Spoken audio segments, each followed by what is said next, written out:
Tere tulemast ABB Eesti sagedusmuunderite tehasesse. Lähme räägime, mida me siin toodame ja millega me siin tegeleme.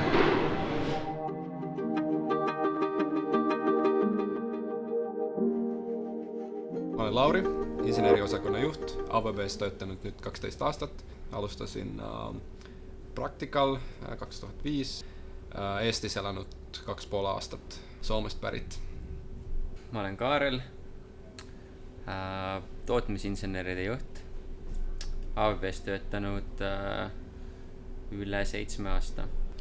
Tervist, olen Eerik, protsessiinsener ja ABB-s olen töötanud 8 aastat.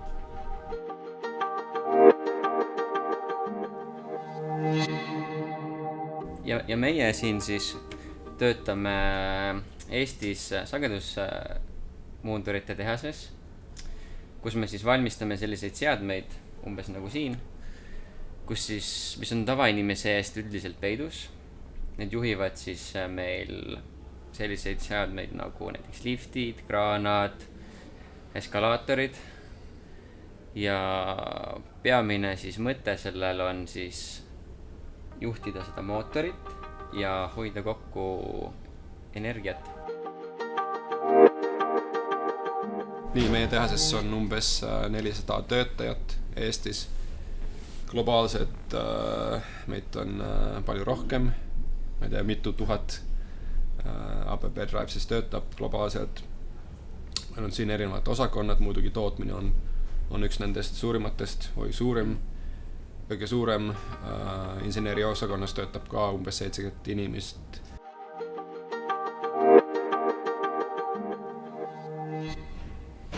Ja siis kui me räägime tootmisest võib-olla inimestele, kellel puudub igasugune ettekujutus või arusaam sellest, mida me teeme, siis mina enda jaoks olen mõelnud, et see on nagu suurte inimeste Lego põhimõtteliselt, et meil on sellised elektriseadmed väga erinevas suuruses, alates sellistest väikestest kuni suurte kabinettideni ja põhimõtteliselt siis inimesed panevad neid tooteid juppidest kokku nagu Lego. Ja muidugi tootearendajad mõtlevad sealt algusest läbi, et kuidas teha see tehniliselt poolelt kõike tugevamaks see toote ja kuidas on lihtne panna kokku seal tootmise poolel ka, et terve toote elu nullist lõpuni siin Eestis tehakse. Ma vaatan, jõudakse seda suurt pilti, et kuidas meil tootearendus käib ja kas me järgime seda strateegiat, mis meil on meie üksuses, kas meil on õiged inimesed tööl, õiged tööriistad, võimalus töötada nagu ohutult ja nii edasi. Et väga palju tegelen ise värbamisega, nagu ütlesin, strateegiaga, suhtlen teiste üksustega, et mis me siin Eestiks võime teha paremini. Laias pildis või suures mõistes siis minu ülesanne on siis tootmisprotsess, osaleda tootmisprotsesside disainimisel ja siis pidevalt arendada ja neid efektiivsemaks muuta. Minu töö on siis planeerida ja vaadata, et need ressursid oleksid, minu tiimi ressursid oleksid siis võimalikult efektiivselt kasutatud. Ja me teeme palju, aga väikseid plaane, nädalasi plaane selleks, et me saaksime võimalikult efektiivselt oma pikaajaliste siis projektidega edasi liikuda. Ja siis põhimõtteliselt on nii, et sinu osakond siis disainib nagu kvaliteetse toote, siis see disain tuleb meile ja siis meie osakonna siis peamine eesmärk on see kvaliteetselt kokku panna, ehk siis peale siis selles mõttes, et disain peab olema hea selleks, et komponendid peaksid kaua vastu, aga ka see koostöö kvaliteet peab olema hea, on ju. Ja selle eest vastutame siis meie. Mehaanikainsenerid, meil on elektriinsenerid, meil on elektroonikainsenerid, meil on testiinsenerid, meil on tootmisinsenerid ja kindlasti unustasin tarkvarainsenerid, et see tarkvara tarkvara osa meie tootest ka kasvab iga aasta, et me suudame selle sagedusmuunduriga küll elektrimootorit juhtida, aga nüüd mida see elektrimootor teeb, kas ta juhib näiteks, keerab kraanavintsi või siis ostukeskuses ajab seda eskalaatorit ringi või siis paneb selle lifti kõrghoones sujuvalt kiirendama ja pidurdama.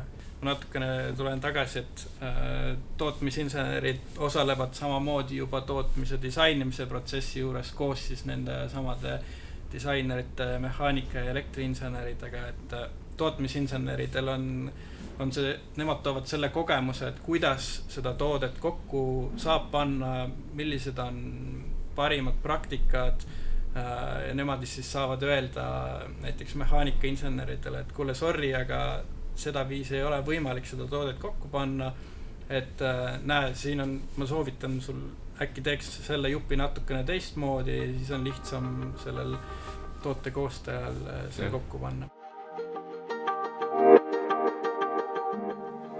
Ma küll õppisin koolis, mu eriala oli elektriajamine ja jõuelektroonika, aga kui ma see eriala, mida ma siis nüüd teen, et see ei ole otseselt nüüd nende elektriajamitega seotud, aga eelnev nii-öelda teadmine, mis asi on üldse elektriajam või sagedusmuundur, et see aitas mul palju paremini mõista seda, ütleme, tootmise poole pealt ka siis, kui ma teadsin, et mida see aparaat teeb ja millised komponendid on olulised ja määravad siis selle toote kvaliteedi, siis see kindlasti andis mulle mingisuguse põhja või baasi, aga enamus siis see, kui ma tulin, ütleme siis praktikandiks, siis oli ikkagi õppimine siis teiste kogenenud inimeste pealt ja soov ise ennast täiendada. Meil on nagu hästi tugevad kolleegid, kes on näiteks mentoriks olnud ja samuti erinevad siis tugevad koolitused, mis me nagu enda ettevõttes oleme teinud. Kui ma peaksin soovitama kellegile, et kui just tootmise peale tulla, siis ilmselt aitabki nagu jõuelektroonika, tootmistehnika ja inseneri poole pealt äkki mingi elektroonika, elektriinsenerid, mehhatroonika, mehaanikainsener, midagi taolist on ju.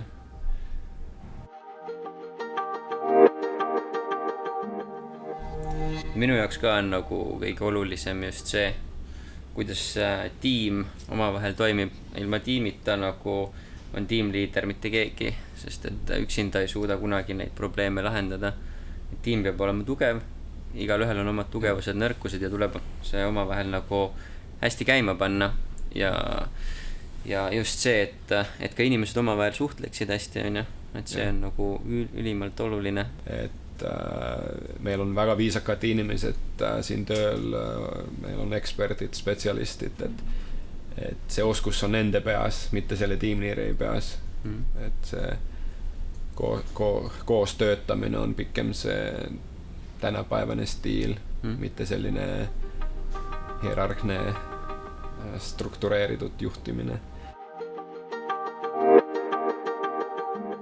Mulle just meeldib see, et hästi palju saavad töötajad ise ettepanekut teha, millised koolitusi nad sooviks saada või millises alas või valdkonnas nad sooviks nii-öelda täiendada ennast. Ilmselt sul tuleb kasuks see ka, et me ikkagi töötame nagu rahvusvahelises ettevõttes, on ju? Ja sa pead mitte suhtlema ainult Eesti kolleegidega, aga lahendama ka neid probleeme või asju näiteks ükskõik kellega maailmas. Ja siis see kultuuriline õpe, mis sa oled saanud siis nendest töölähetustest, aitab sind.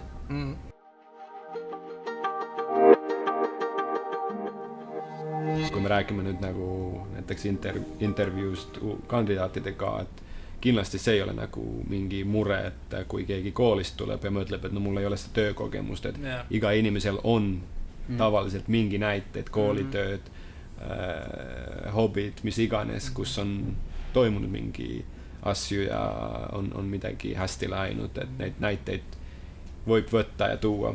Ja minu jaoks need väärtused mängib väga palju ja see suhtumine.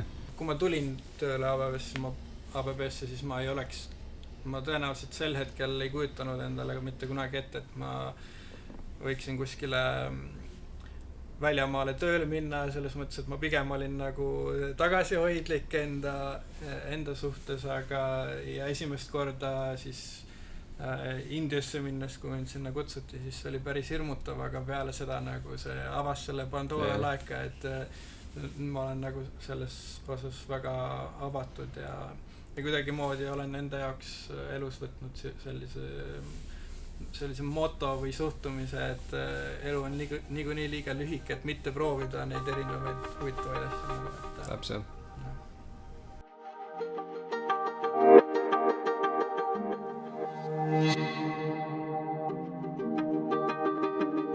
Vaata ka teisi tööjutte meie YouTube'i kanalil ning kliki telli või subscribe ja näe meie kõige uuemaid videosid esimesena.